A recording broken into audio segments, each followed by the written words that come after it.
All right, a lot of talk this week about D. Hall and the controversial all-out blitz. Well, first of all, if I go out, I want to go out swinging. I want my guy to swing the bat, not take a call strike three. So I'm with Coach Haslett. Send the dogs. The only problem was Kerrigan had responsibility of Jones. Well, they thought screen could be an option, so he really didn't blitz. Second of all, Arakpo was cramped up, so you didn't get him going. So my question is, who did you expect to get to Romo, who happens to be one of the more athletic quarterbacks in football? Dallas Cowboys won that, but we at least had some DNA in our nails. We didn't just sit there and, quote, prevent and have it happen to us. We took a shot at it. They were the better team on that play. Well, red zone offense, for the spectator, it looks easy because you see that we're closer to the goal line. When in essence, it's the most difficult 10 yards in all of sports because now it's compressed. And if you don't have an angular wide receiver, a 6'4" guy, the fade is out. You might be able to run the slant. We've hit Gaffney on the slant, done that. But now you got Dallas. They got long, athletic athletes.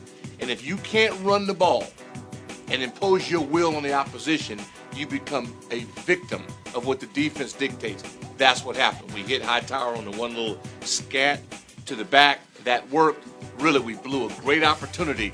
And also, Dallas deserves some credit, as does our defense, for dominating them in terms of keeping them out of the end zone. Our running game, to me, is our bread and butter. And if we become really good, it will be the reason we are good. We have now influenced the defensive preparation for the Washington Redskins. By that, they've taken away the boot. They're trying to take away the stretch. People are worried about it. Now, we had a couple of slips. I recall what Coach Joe Gibbs said. Don't slip. We can't slip.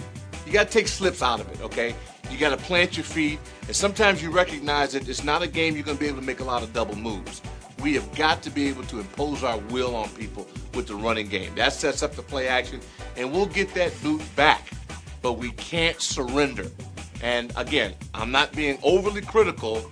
I'm not a pass-happy guy. New England, yeah, that's cool. Give me a team that can dominate you, look you in the eye, and tell you they can get a yard. That's the team I want us to become. One of the traits here in Burgundy and Gold football over the years for our great teams was that we were among the best, if not the best in football, in winning on the road. It's a trademark that the Pittsburgh Steelers have employed for many, many years. Now, in order to do that, you have to do it a lot of time on silent counts. We had a couple of penalties. We're the least penalized team in football, but we had a couple in the fourth quarter in Dallas because you can't hear. And that's not the time to give up yardage in the fourth quarter.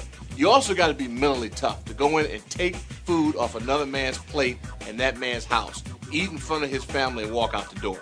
And that's exactly what we got to develop the ability to do, and it starts against the Rams. If you're going to be good, you got to go beat people up in their front yard and walk down the neighborhood and dare their neighbors to say a word to you. That's what happens this week against the Rams.